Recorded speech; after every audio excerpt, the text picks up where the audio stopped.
આ જે ગ્રુપ બનાવવામાં આવ્યું છે એમાં 10 ભૂમાફિયા, 4 પત્રકાર, 2 ગેંગસ્ટર, કેટલાક પોલિટિશિયન, વકીલ, સીએ અને પોલીસના અધિકારીઓ પણ સામેલ હતા એવું કહેવામાં આવ્યું છે। સુરતમાં આજે ઇન્કમ ટેક્સના જબરજસ્ત દરોડા પડ્યા છે। એક લેન્ડ માફિયા ગ્રુપને ત્યાં દરોડા છે અને બીજું ડાયમંડ અને રિયલ એસ્ટેટમાં જે મોટું નામ છે લક્ષ્મી ડાયમંડ એને ત્યાં દરોડા છે। પણ અત્યારે હું તમારી સાથે પહેલાં આ દરોડા વિશે વાત કરીશ, ભૂમાફિયાઓના ગ્રુપ વિશે, કે જેને ત્યાં ઇન્કમ ટેક્સના અધિકારીઓ ત્રાટક્યા છે અને લગભગ કરોડોની કેશ મળી છે, કાર જપ્ત કરી છે, દસ્તાવેજો જપ્ત કરવામાં આવ્યા છે। અને આ જે ગ્રુપ છે એ સુરતમાં કેવી રીતના ઊભું થયું આ બધી વિશે હું તમારી સાથે વાત કરવાનો છું। મારું નામ રાજેશ શાહ છે અને તમે જોઈ રહ્યા છો ગુજરાતના સૌથી મોટા ડિજિટલ ન્યૂઝ પ્લેટફોર્મ ખબરછે.com।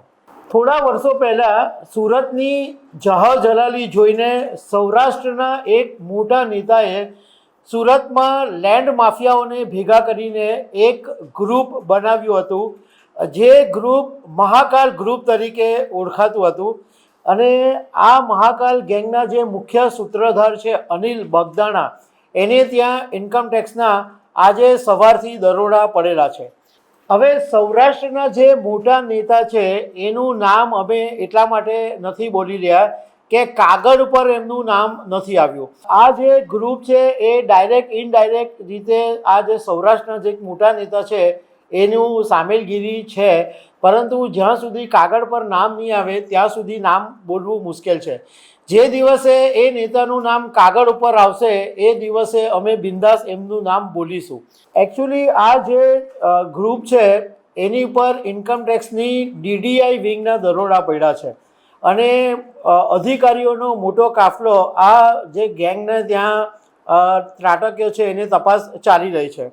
આ ગેંગનો એક જમાનો હતો કે જ્યારે સુરતની અંદર જમીનોના ભાવ આસમાને હતા, ત્યારે સૌરાષ્ટ્રના એક મોટા નેતાએ 5 વર્ષ પહેલાં 30 સભ્યોનું એક ગ્રુપ બનાવ્યું હતું અને એ જે ગ્રુપ બનાવેલું હતું એ ગ્રુપની અંદર દિવ્ય ભાસ્કરના એક વર્ષો પહેલાંના અહેવાલમાં એવું લખવામાં આવેલું કે આ જે ગ્રુપ બનાવવામાં આવ્યું છે એમાં 10 ભૂમાફિયા, 4 પત્રકાર, 2 ગેંગસ્ટર, કેટલાક પોલિટિશિયન, વકીલ, સીએ અને પોલીસના અધિકારીઓ પણ સામેલ હતા એવું કહેવામાં આવ્યું છે।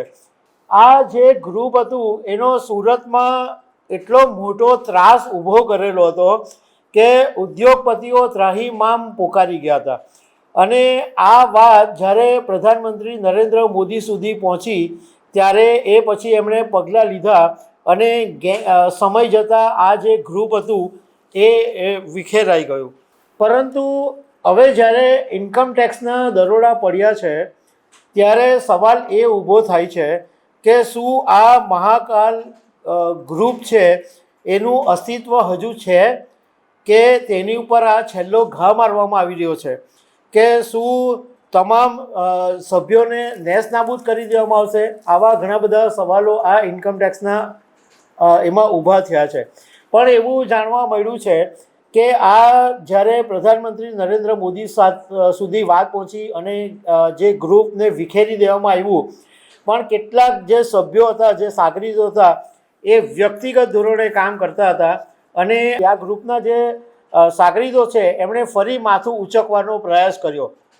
જે મુખ્ય સાગરીત છે એણે હમણાં થોડા સમય પહેલાં 6 લક્ઝરી કાર ખરીદી હતી અને સૂત્રો પાસેથી એવું જાણવા મળ્યું છે કે આરટીએ જે દરોડા પાડ્યા છે એમાં 1.3 કરોડ રૂપિયાના રોકડ, કાર અને દસ્તાવેજો જપ્ત કરવામાં આવ્યા છે।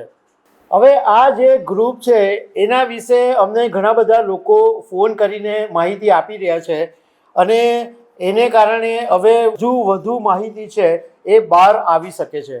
દિવ્ય ભાસ્કરના અહેવાલની અંદર આ જે ગ્રુપના કેટલાક સભ્યોના નામ લખેલા છે એમાં એક નામ છે અનિલ, વિમલ, જિગ્નેશ, દિલીપ, દીપક, સંજય, હેમંત, રાજદીપ, મનીષ, જયેશ, રશ્મિન, સંદીપ, વિજય, મુકેશ, રાજુ, હેતલ આટલા નામો છે જે આ મહાકાલ ગ્રુપના સભ્યો હતા.